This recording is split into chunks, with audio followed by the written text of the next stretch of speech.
Hey, welcome back to another exciting episode of Yomo. This is the Year of Magical Learning podcast. So today we're on a new book, and it's Reflection 312.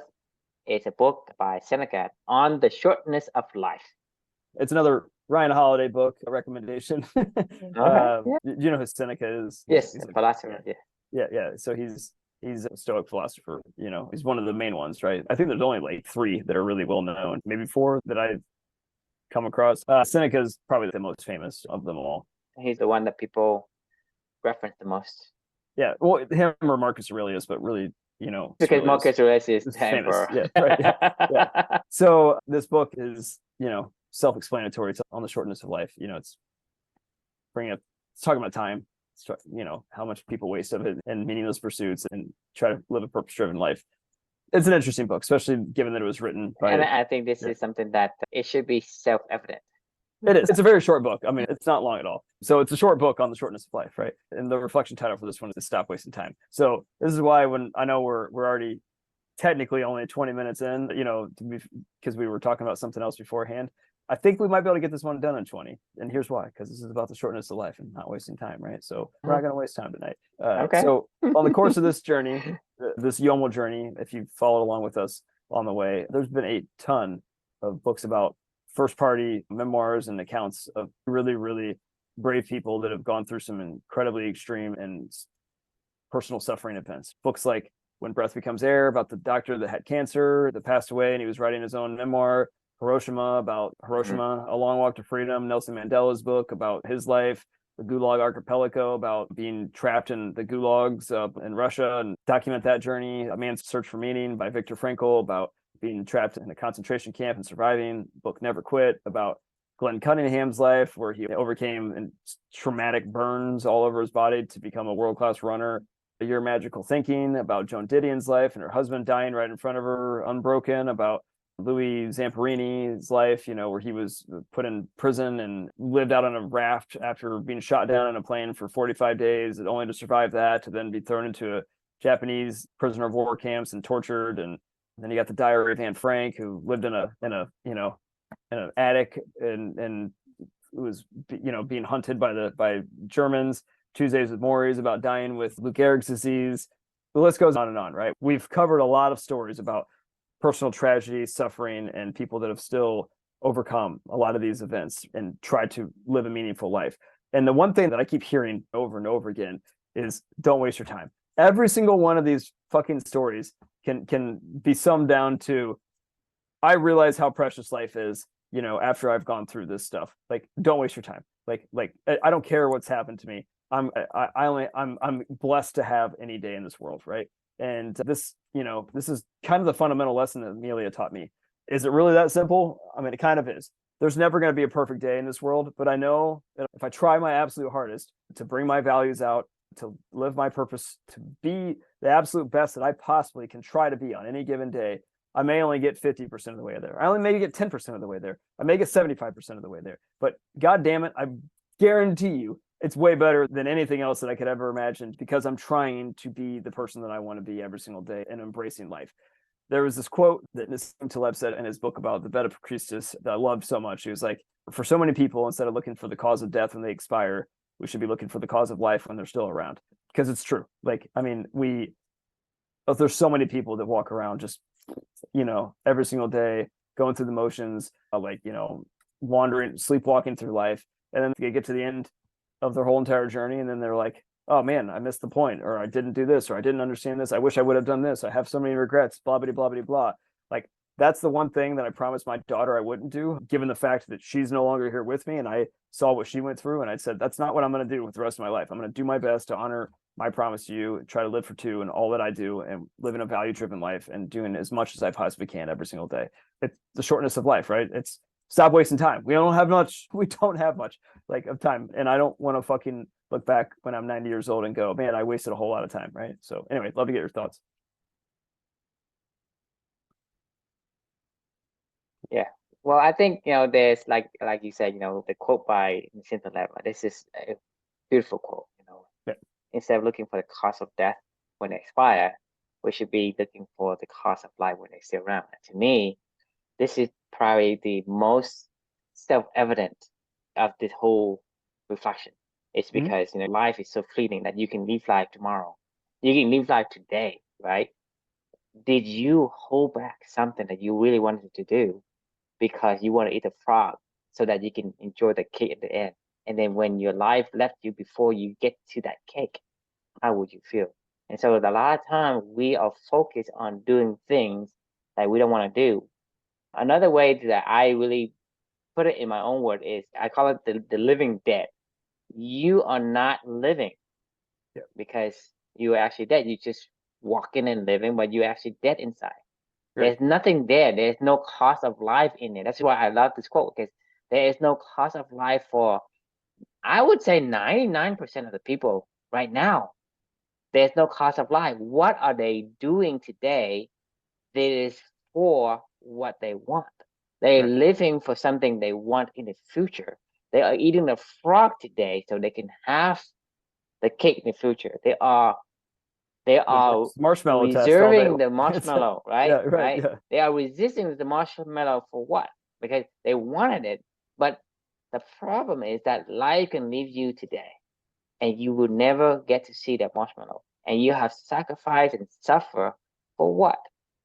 And I don't the know. point, I mean, yeah, for what? It's the point. Like, I mean, I guess for each other. I mean, I really don't even know. I mean, like, we do it because we're well, told. I mean, honestly, we do it because we're told to do it. Like, I mean, it like is. that's the honest to God truth. Like, we're literally told, here's your path, right? Like, I mean, like, here's this is your path, right? Like, like you need to go. You do this, and you do this, and you do this, and then you die, or whatever. That's the way that I've always seen life is, just a And series of to me, progressions. this is probably the worst lies ever.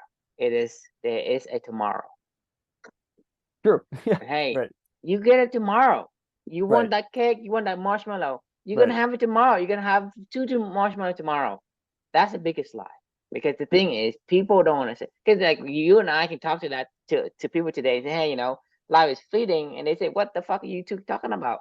Right. But until they start to see something we see, and see, you have to come across a time of bomb with your daughter, me with my own crisis, that this means something. It does. It means a That lot. It means it means everything, it means honestly. a Like whole lot of, it, yeah.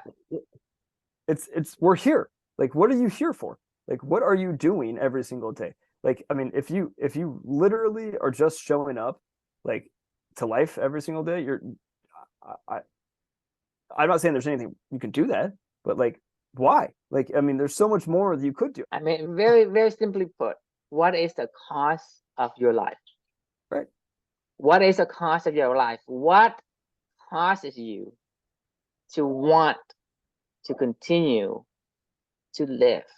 What is that? Don't wait till tomorrow, because tomorrow is a lie.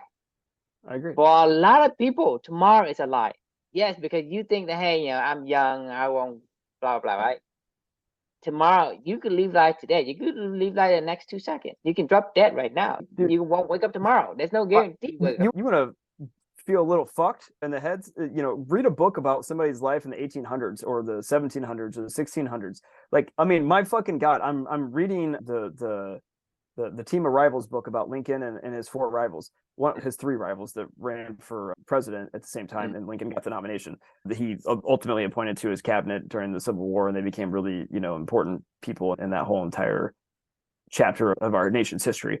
These dudes and families went through some shit. I mean, like, literally, I just finished the chapter where his son Willie died from typhoid fever, while his son Tad almost died from typhoid fever at the same time, while his youngest son, who was 3, died when he was 3. His oldest son, Robert, was the only one that made it past the age of 18. He had 4 sons. Only one made it past the age of 18. His name was Robert. I actually went and looked up the Lincoln family tree, and I was like, there's got to be other Lincolns that are still around. Nope. There is no direct descendants. There is no descendants of Abe Lincoln. There was another one of his rivals. His name was Solomon Chase. He was the governor of Ohio. He lost 3 wives. 3 wives died, and he had I think a couple of his children passed away as well. I lost a child, and it's tragic. It's awful. And It's you horrible. and you would never expect that. We never expect that, but that's life, right? And the thing is, Amelia taught you that, hey, life is short. Don't Yeah. waste it on the thing that people told you should strive for. Go and look for things that makes you happy. This is why life, living for 2 is important to you, because It is. May I give you that gift? Hey, this is a second chance for my father, right? My father, look at me and live the life that you supposed to live. Like I said, The you way that supposed to she live lived. who I you mean, supposed to she live did this what because you she wasn't want. tainted with all the bullshit, like this is Exactly. there's another author recently that I just finished a book that I started crying like my eyes out as soon as I finished this book. It was called Making Winners. It's a book about coaching, the revolution of coaching by Michael Lewis, the author that writes a lot of like The Blind Side and The Big Short and Moneyball, like Mm-hmm. nonfiction, really famous nonfiction writer Michael Mm-hmm. Lewis. At the end of this audio book that he made, it was called Making Winners, and it was like a compilation of his. It was just a straight audiobook he put together. The very end of this book, literally, the very end, he's getting interviewed by the producer that produced this whole content. She was asking him questions about, audio versus traditional writing versus whatever, and he's answering questions, and then she asked him literally in the very last minute. She goes, "Anything else you wanted to touch on before we wrap this whole journey together?" And he goes, he's like, "Yeah, I wanted to say, I lost my daughter Dixie. You heard her voice during some of these things. They were during the production, right? Like they Mm-hmm. actually interviewed his daughter about her and her coach and things that she was experiencing as her coach was helping her to get better at softball. She ended up going to play softball at some college. I can't remember what college she went to. Like I had no idea. During the making of this whole entire thing, his daughter passed away tragically in a car accident, like, just out of nowhere. And he just casually mentioned at the end of it, he was like, it was special to be able to hear her voice again because she's no longer here. And yeah, I just started fucking crying because I was like, man, this is horrible. I don't know. I just really caught me off guard because I had no idea that was going on in his life. Ironically, this past weekend, Michael Lewis just released his new book. It actually comes out tomorrow. It's called Beyond Infinite or something like that. It's about the story of Sam Bankman-Fried. No joke. During the entire time that this was going on, he was making this other audiobook. He was interviewing Sam Bankman-Fried had invited him into his life to do a documentary piece on him and on an FTX and their rise, right? And he had spent hundreds and hundreds and hundreds of hours with Sam Bankman-Fried, and he was there the days that he got, that all blew up, right? So he documented his entire rise and like when things looked normal and everybody was all around him, and spent a shitload of time with this guy. Anyway, he was given it was a 60 Minutes interview, and I happened to just come across after football game, and I was like, holy shit. I was like, this is kind of wild. So I was curious, like, because his daughter died in 2021, right? Like, and all this stuff was going on. Anyway, I was just kind of like, this is pretty wild. I was, in a weird way, as somebody that has lost a daughter, I was kind of curious how he was coping with this, or if he was going to mention or what he was talking about with this. At the very end of the 60 Minutes piece, they asked him a question about how this is your first published book that you've written since your daughter passed away, and like, how has everything changed? And he made a couple comments, but then they said, well, if you want to hear more about Michael's daughter's life, like, go to 60 Minutes Overtime. So I went online and I watched like the 4-minute video clip or whatever, or what it was. And Michael said, this is a direct quote from him. He goes, I thought about quitting writing. He's like, writing's been like the love of my life forever. And he was like, I thought about quitting writing after he was like, I couldn't fathom doing anything, without I mean, you just don't want to do anything, right? And I'm listening to him talk. And then he said, he made a decision strategically. He goes, I don't want to make it sound like it was this easy, but it basically boiled down to this. He goes, drew a line on a piece of paper and I put down everything that I love to do and everything that I don't love to do. And he goes, I'm only going to do this for the rest of my life. And I don't care. He was like, ironically, one of those things that fell on that side of that equation was writing. He was like, it's actually been a huge source of pain relief for me. And, he elaborated more about how this helped him process time. Whatever Michael Lewis has coped with this. But the reason why I'm sharing that whole story was that line is what we're talking about. It's like, right, what's your cause for living versus fuck everything else. Like, what is it? What is the point of it? Like, there's no rules to this game. This is a wicked environment, right? If you don't do this, something bad's going to happen. If you don't not do the shit that you don't want to do, nothing bad's going to happen to you. The rule is not set. Right. In this environment, the rule is not set. It can be changed anytime, anywhere, by anyone. Right. Stop wasting your time is the point, right? Like, it's like, draw the line and do the stuff you want to do. If you want to eat a fucking marshmallow, this is go back to the same thing we keep saying, hey, don't eat the frog. I mean, say, right, eat the frog first. Say, I don't want the frog. Say, yeah, eat the frog, then eat the cake. No, I don't want to eat the frog. I'm going to skip to the cake. Right. Why can't I skip Fine. it? Eat the cake. Say, Who told you that? Where did you get Everybody that told rule him from? that. I mean, Everyone told him. you and I have gone through this, right? You and I have done the Yamo, and you are the one that put on this pressure on yourself to Yeah. perform something. Say, who put a gun to your head and do that, right? But it's our conditioning by society that makes us, hey, put on a goal, go strive for blah blah blah, right? And to I mean, me, it is that's dopamine. We are conditioning. chemically wired to do that though too. Like, I mean, to set a goal and try to obtain it. I mean, like, this is why goals are so powerful, but they're also kind of fucked. I mean, honestly, Well, like, it's manipulated. it is. It's manipulative. Like, we're like manipulating ourselves though, and we allow other people. I'm not saying I don't have goals. Like, I think we've talked about this before. I do have goals. I have one goal, and that is basically what Michael Lewis said: draw the line. Like, Well, I'm only going to do the stuff that aligns to my values. I think we have to be more impeccable with the words, because I think goals. I do agree with you in a way, but I think that the goals, we need to distinguish between what we're talking about when we go. So our goal isn't to get to a certain There's no outcome, right? outcomes. Yeah, It's right. about getting to a certain state, Right. right? A state of a perpetual journey. Are we on the same? The goal here is, did we pick the right bus? Right. And once we're on the bus continues to Wheels on the bus go move, round and round, man. right? Exactly. So are you in the right path of where your life needs to align itself with? Right. A thing, a state, or an endpoint, or a final destination.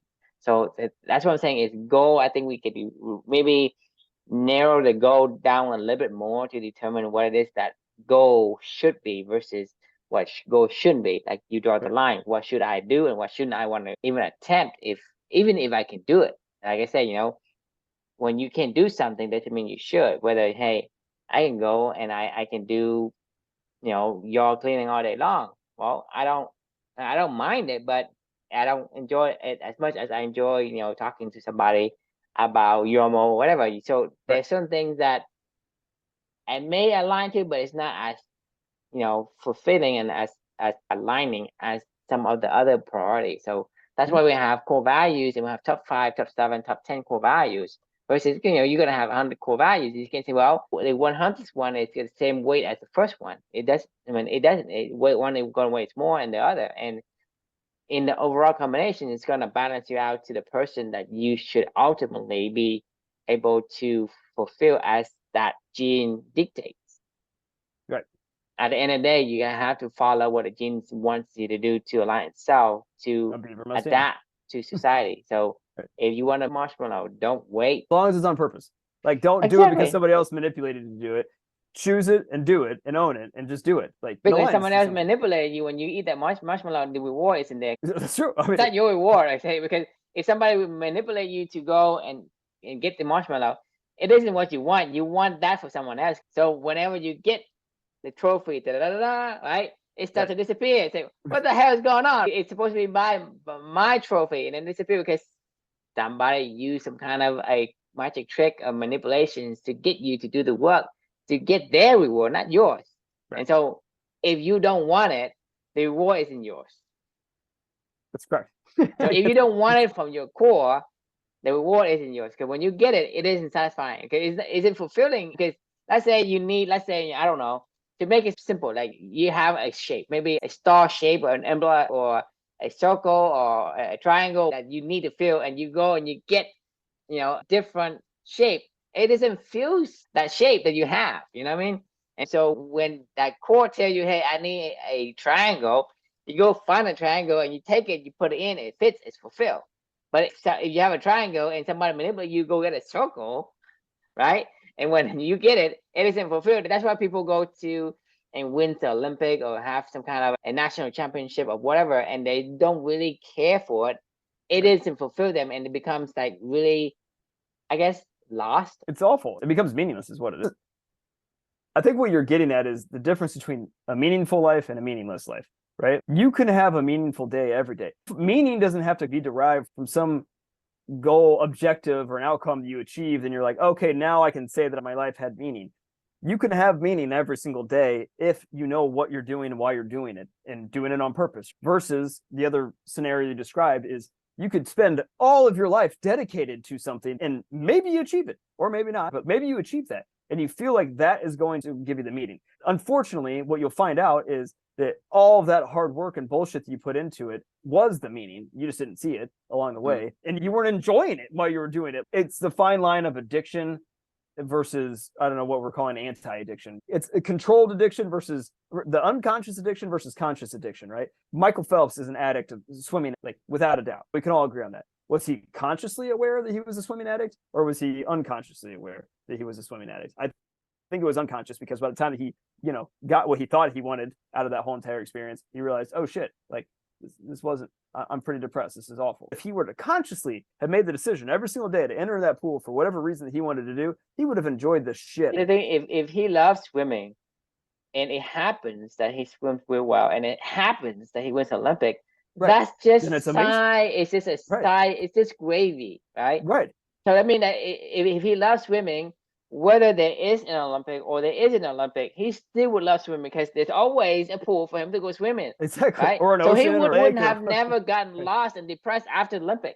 Right. You think about it, if he really understands what he loves about swimming, he will swim. And whether he has, because like you and I, like we go on down this journey, right? We're not looking for anything beyond just having the ability for you and me to express ourselves and having fun. This conversation today, that to me is the core path. Yeah. If it happens to find somebody who is, more like bringing more people, okay, that's just gravy. That's just like extra. If it happens to have like a tribe later on, that's extra. If it happens to become this grand poopa of Yomo later on, that's gravy, right? It doesn't change the fact that with or without these things, we are still happy on our path until the day that we are physically cannot do it anymore. You think about it. I mean, even I probably bet you if you and I are on our deathbed together in the hospital together, we're probably gonna talk shit like this. I would agree. I definitely agree. I don't know why I had this weird ass thought the other day. I was driving down the road, and I drove a car that I passed was a hospice care person. The only reason I knew was because on the side of it was like hospice with the heart or something like that, like body wrap on the side of it to identify the car. I looked over at the driver, he had his window down, and I was like, man, what a fucked up job that's got to be. Like every single day you're just walking into somebody that's dying. Like you have to be whatever they need you to be in that moment, right? This is no joke. You just said this was kind of funny. I thought about like probably most people, you have to come in there. I literally was projecting into this guy's, he's driving up to somebody's house and he's probably going to be super patient and kind and it's all going to be okay. And we're here for you. I've seen this, right? I've been around this many times. Hell, when Amelia passed away, it was people very, very calm, gentle talking to you, whatever. In my daughter's scenario, I lost your video again, by the way. In the scenario that was like what we were going through as a family, I think I appreciated that because it wasn't really happening to me. It was happening to my daughter. If it was happening to me and I was the person that person was going to visit, I would want to be like, hey, man, it's fine. It's all good. I mean, we've been talking about this for the past 75 years. I've lived a great life and I'm happy with this. Can we just shoot the shit and fuck around? We'll watch TV until I'll just die eventually. And hey, what do you like to do? Yeah, I mean, like what's a perfect day for you? Exactly. Like this is. I mean, I literally was thinking this of like, I don't want to be that person where you have to be calm and like soothing me. Like you don't need to soothe me. I'm soothing myself every day by honoring my promise to my daughter. Like when the day does come, like I don't hope it's painful, but if it is, then it is, right? Like we'll figure it out. But like, but whatever. We're all gonna die. Like I'd rather just enjoy, like you said, cause of life versus cause of death, right? Like I will be happy to say, hey man, I've had a cause of life for however long it is until I pass away from here. And I'm pretty happy with that. I'm good. Like I don't need any more. I've been fulfilled. If anything, I was blessed with an amazing life, and that's all that anybody could ask for, right? Like it's don't miss the point. I mean, we just talked about this a couple of weeks ago. Don't miss the point. So the bottom line is stop wasting your time. Give my final thoughts on this one, just because I don't know what else you can say. Like life is short. Like don't waste time. What's your cause of life? Just get out there and do it. Just do it. Like, whatever. Just go live your values. The last reflection is focus on your values. Simplify it down to the easiest thing I could possibly tell you. And that's your cause of life, Yep. Yeah. My final thought is don't wait. Just do it. Don't wait. After all this, if you listen to us for the last 20 minutes or so, and you don't understand this, I mean, there's not much I can help. It's self-evident because, it's either you going to do somebody else's work or you do yours. Yep. It's your Yeah. life. Every day you have a choice to try to be who you want to be or to be who somebody else wants you to be. And I know what makes me happy and I know what doesn't make me happy. So I think it's pretty simple. Right? It can't be simpler than that, right? Right. So I agree. Awesome. All right. Well, thanks for joining us. And that was kind of a short one. So question we can leave with you all is, what is your cause of life? We'll see you tomorrow. yep, sounds good.